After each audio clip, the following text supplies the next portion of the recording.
Nakakain ka na ba sa Swedish restaurant sa IKEA? If hindi pa, halika samahan niyo ako sa isa na namang food adventure.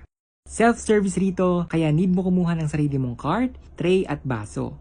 50 pesos ang bayad sa drink pero only refill at marami kang choices. Dahil lunchtime kami kumain dito, medyo maraming tao kaya need mo pumila bago ka maka-order. Ang order namin, 2 regular meatball spaghetti na 175 pesos each at isang cheesy potato fries na 150 pesos. After umorder, nag-proceed agad kami sa cashier to check out.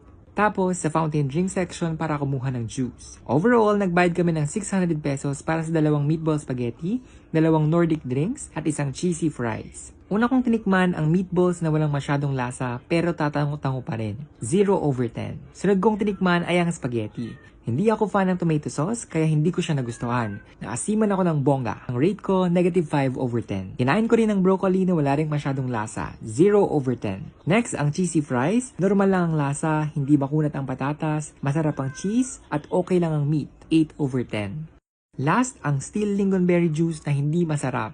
-100/10. After kumain, nag-clean as you go kami bago umexit. Yun lang, bye!